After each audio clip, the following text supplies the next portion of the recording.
I wanted to play actually a ABC World News report, a very brief segment from it on what happened in the Red Sea now that there is an F-18 U.S. fighter jet now sunk to the bottom. So here is the report. Tonight, the stunning fall from an aircraft carrier, a $70 million fighter jet going overboard in the Red Sea, crew members jumping to safety. The Navy says an F-18 fighter jet was being towed out of a hangar on the USS Truman when the crew lost control. The plane and the towing tractor both tumbling overboard, sinking to the bottom of the sea. One crew member was on the plane, a second on the tractor, both of them escaping at the last moment. One sailor suffering a minor injury. Officials say it's unclear whether enemy fire played a role or other factors like human error or mechanical malfunction. The Truman has been protecting commercial shipping in the Red Sea from ongoing attacks by Iran-backed Houthi rebels in Yemen, the carrier coming under fire several times. A U.S. official tells ABC News initial reports suggest a sudden movement of the carrier because of Houthi fire might have contributed to the crew losing control of the F-18. I wanted to just stop it there and get your reactions, gentlemen. I can first ask you, Larry, your reactions to this. What does this tell you? Because they're saying human effort. All of the media reports, though, are saying that Yemeni fire contributed to this. What is your take? You might remember in December, there was friendly fire that also shot down a F-18. Right. In the same area. Your thoughts on what's going on here, Larry? Well, we really, everything I'm going to say is speculative based upon, what's been reported through different sources. But, the most credible explanation is that the ship was making an emergency maneuver, and that meant a sharp turn at full speed. This plane was on the, below the top deck. So, below the top deck, you've got these hangars, the hangar deck, essentially, where the planes are stored. And I guess they were in the process probably of moving it to an elevator, which is on the side that would then bring the plane up to the top, is what appears happened. And they had just moved it into position when all of a sudden they get this threat, and do the emergency maneuver. And in doing that, anybody that's been in a car, let's say you're making a hard right turn, and if you're sitting on the left side, that G-force takes you the opposite direction. So gravity took over. I note that this plane costs twice as much as a Predator, and that over the last 7 weeks, the Houthis have shot down 7 Predators, one a week. So this is becoming a costly misadventure for Donald Trump's Navy. Colonel Wilkerson, your reaction to what is now an F-18 that is at the bottom of the Red Sea? All of the reports are saying that Yemeni fire likely had a big role in this. I don't really think it makes much difference whether it did or not. I think we're stupid. I think we're insane. I didn't go to the Naval War College and write my dissertation on CVBGs and direct submarines and direct support thereof and other things like that to not be a knowledgeable, if you will, would-be sailor. I may be a soldier, but I've spent more time at the Naval War College than any other of the war colleges. And I'll tell you, the stupidest thing in the world is to enclose a carrier, whether it's in a strike group or, as we used to say, a battle group. We don't have battle groups anymore because we don't have enough ships to compose them. They're strike groups now. And to put one in a confined sea like the Red Sea or the Persian Gulf is insanity, absolute insanity. And I have just been waiting for that to be corroborated by some intrepid dude who takes one out.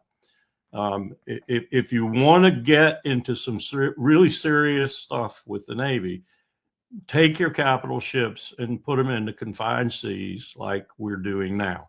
We've even put one in the Persian Gulf. It's so shallow that you could bring it down with a mine or a makeshift submarine or whatever.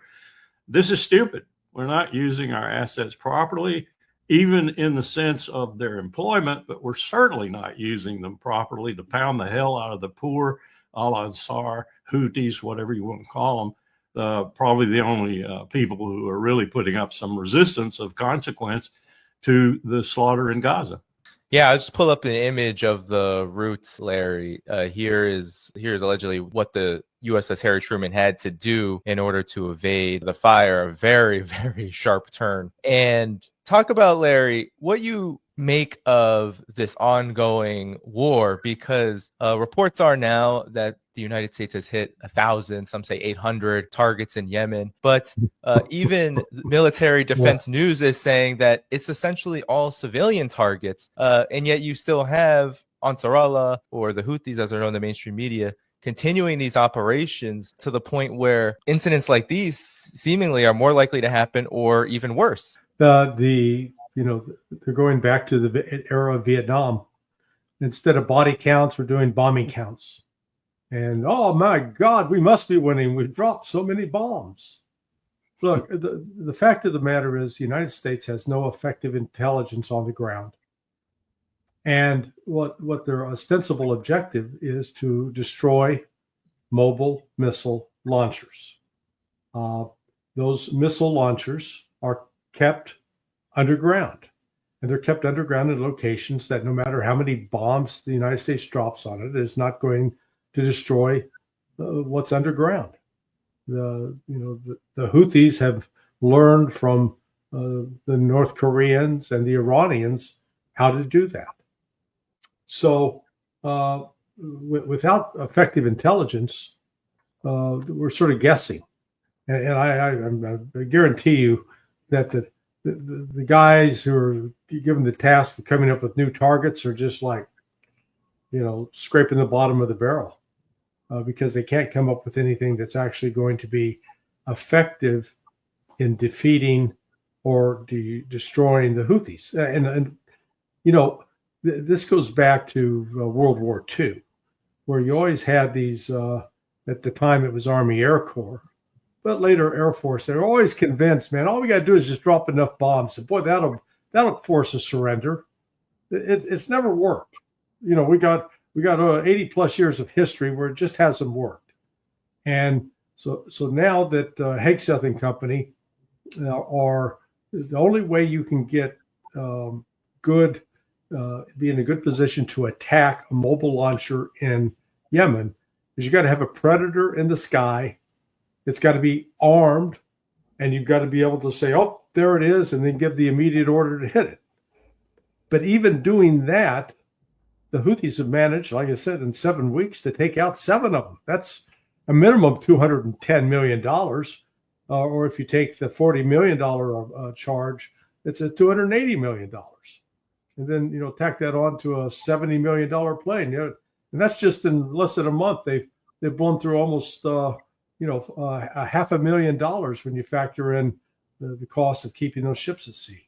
Colonel Wilkerson, Marco Rubio has said that Trump's first 100 days of U.S. foreign policy has been absolutely game-changing and beneficial to U.S. national security interests, of course. Sorry. I wanted you to talk about this. That you could say that with a straight face, man. That's I know.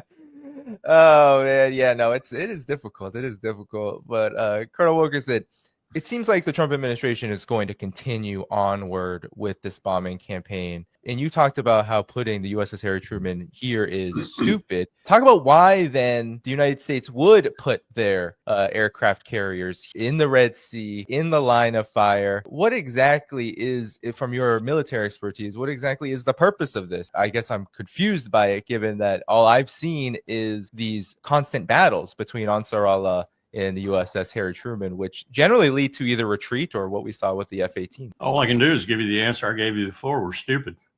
And I don't say that lightly. I have not encountered an admiral or a general, that's a full 4-star general or a 4-star admiral, or even a 3-star in either category, who has a brain of late. The paucity of knowledge, particularly warfighting knowledge, amongst those who are supposed to be the leaders of the American military is abominable. It's just atrocious. I don't blame Pete Hegseth if he fires about half a dozen or more of them. Most of them sit around waiting for that day when they can walk out the river entrance of the Pentagon and work for a 7 or 8 or even a 9-figure salary figure as an advisor twice a year or whatever for Lockheed Martin, Grumman, or one of the other giant defense contractors. That's one of the reasons there's an element in the Pentagon amongst the flags trying to unseat Hegseth, because they see that he's transferring 8-9% of this now $2 trillion. You ready for this? $2 trillion when you add it all up right now. $2 trillion going for national security.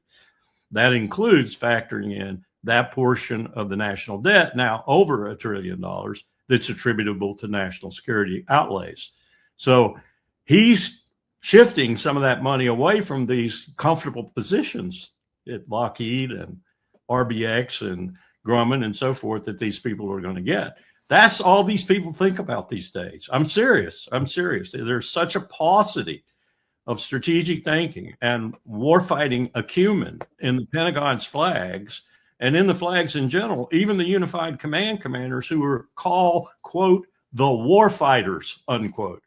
There's a paucity of warfighting skill. Take the guy in Central Command right now who's planning with Israel to attack Iran, even though his president has told him, he's only got a few months left in the job, I'm told, but his president has told him that that's not the policy.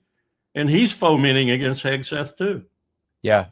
Larry, this bombing campaign of Yemen, according to many media reports, including, of course, from the Ansar Allah and Yemen themselves, have come out with just devastating numbers in terms of civilian deaths and murder.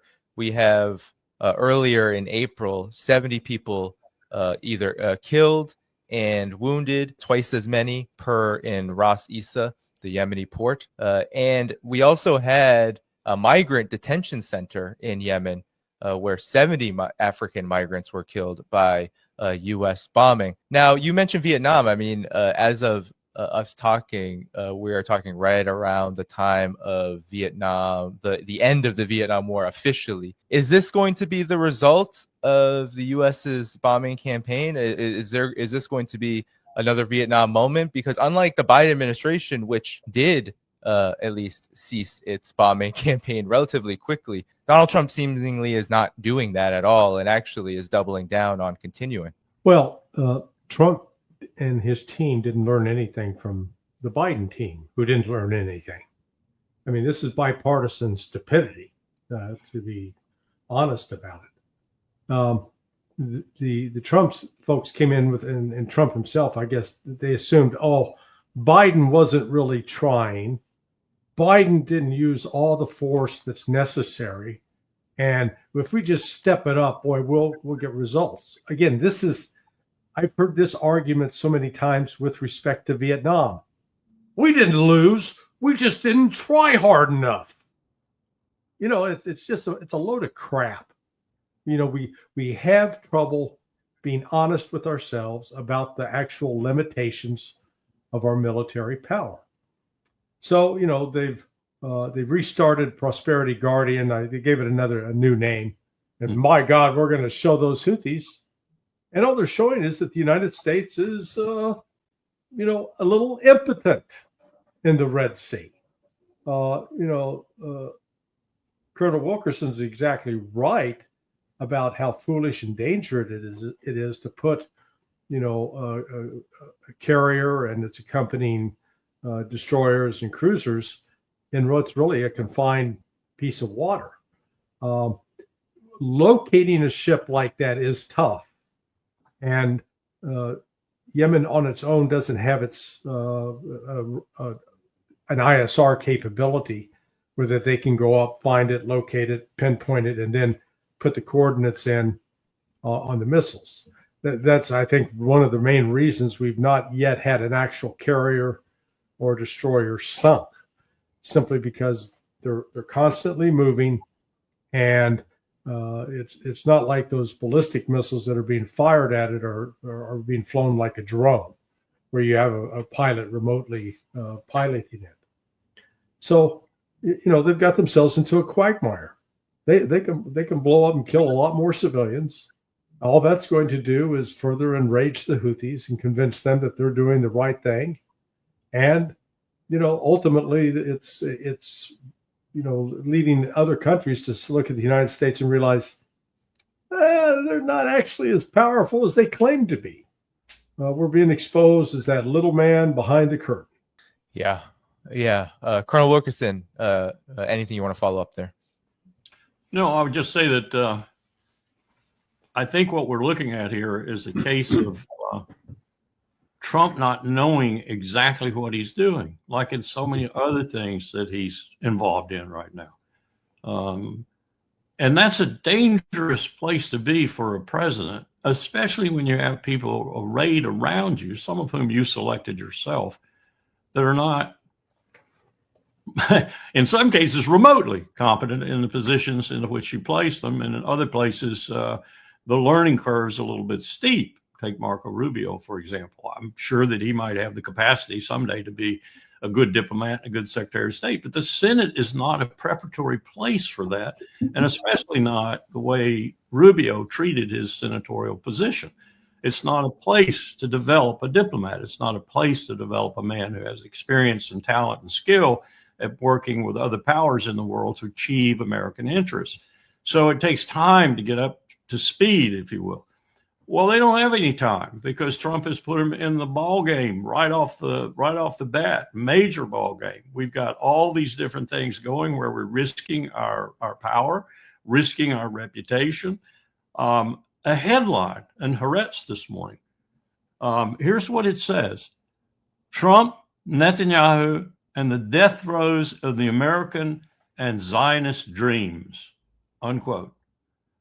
Wow, that's a headline of an editorial in Haaretz, the oldest newspaper in Israel. Someone is seeing through the looking glass clearly. We're destroying ourselves, and we're doing it over minor episodes and instances. In the same time, the major ones like Ukraine, Gaza itself, Lebanon, now Israel bombing Syria again and killing people in Syria. So much so that yesterday I heard the deal that Syria's new leader had said he was going to sign up to, he's backed away from because of what Israel is doing, killing people through the Druze and others in Syria of his own state. So he's angry at what's happening, and he's not going to go along with this deal, apparently. At least that's what I heard. So this is insanity, what we're doing. And Trump has no control over it, apparently. Now, the one good thing I did hear, the one positive thing I heard just before I came on this show, is at the end of the foreign ministers, the BRICS foreign ministers conference in Rio de Janeiro, Lavrov, apparently having just taken a telephone call or having plugged in for a moment or two, Lavrov said some really positive things about Ukraine, about where the talks are, if you will, with regard to Ukraine on both sides, Washington and Moscow. And they were the most positive remarks I've heard Sergei Lavrov make in a long time about that particular situation. So maybe at least that one is shaping up. I'm skeptical of that because there are so many bumps in the road, if you will. But we're just marching around the world, as Larry said, acting like we're king of the road and we can do anything we want to do, when in fact we are being shown up in place after place after place as being impotent. So, Colonel Workers, I have to respectfully disagree about Marco Rubio. I believe this guy is a snake, and he will never be a diplomat. But I understand where you're coming from. But I wanted to pull up. This is what he said, Colonel Wilkerson and Larry. I can get you in here, actually. This is what he said. No evidence to support this. It's not a thread. 100 days under POTUS leadership, we're thriving in the golden age of America First foreign policy. It's strong. America stronger, safer, more prosperous, and we're just getting started. And I just want to pull up quickly exactly what we're talking about today. It appears that this is where the prosperous foreign policy is for the United States under Trump. It's an F-18 at the bottom of the sea. But Larry, let me get you back in here to a comment on, because this Yemen, this incident, another incident of Yemen firing missiles and it having an effect on what the U.S. is doing, not just on the war in Yemen, but in this larger regional war. Talk about where all this fits, because quietly or not so quietly, the United States is embroiled in a regional war again, not least the genocide in Gaza, but West Asia is very much on fire. Your take on where Yemen all fits into this and why the U.S. is seemingly in a forever war once again, this time on the Houthis on Ansarallah. Well, Yemen actually, while it plays, is supposed to play a large role in Donald Trump's vision of the Middle East. Is we're going to defeat the Houthis. That'll show those Iranians, and they'll all bow the knee to us. Well, that policy's failing, and it fails on a daily basis. We're now 30 days plus 6 more, 36 days since they launched this operation. It was launched on the Ides of March 15th, and have not been able to quell the Houthis. They haven't been able to stop the Houthis from firing missiles, both into Israel and at U.S. ships. How in the world is the United States going to take on Iran, who is militarily light years ahead of the Houthis, and who has the added benefit of being supported with a strategic security agreement with both Russia? It's a formal agreement, and then I'll call it an informal agreement with China. There is this mythology right now that Iran, it's weak, man. It is as weak as it's ever been. It's like, we got Alzheimer's patients running these institutions, that they don't remember back to 2015 when the JCPOA, that Joint Comprehensive Plan of Action, was put into place. That at the time, Iran was embroiled in a war that had started in Yemen, fighting the Saudis. It was embroiled in a war in Syria, fighting ISIS, which is backed by Western intelligence, ironically. It was being sanctioned. When you look at where Iran is now, they've got the full backing of Russia, and they've got the full backing of China. They've got good relationships with both. They're now integrated into BRICS. And they have developed missile capabilities and anti-ballistic missile defense systems, along with having some given to them by Russia. So when you look at this picture of what the United States is trying to do strategically, the strategy in Ukraine, and this predated Trump, but we can't let Trump get away with this nonsense that, I had nothing to do with this war. I don't know, Danny, if you had a chance. I did a 3-part series looking at all the data on NATO and U.S. EUCOM military exercises dating back to 1992. Under Donald Trump, the Ukrainian army tripled in size when you consider both active duty and reserves. Wait a second, tripled? Russia wasn't tripling in size. Actually, Russia's military was decreasing in size during that period. It's also during Donald Trump's tenure in that first administration that they were conducting anti-submarine, and this is the word listed from the exercise, warfare and amphibious warfare.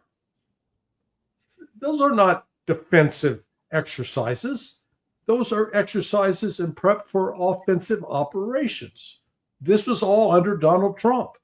And then in September of 2020, Donald Trump was still president last I checked. He authorized, or his Department of Defense authorized, the flight of B-52s along the coast of Crimea. Now, don't give me this crap that you're some sort of, I'm just an innocent bystander here. God, those Obama and Biden, man, they got us into this mess. I'm going to get us out. He can get us out right now by pulling the plug on the whole damn thing.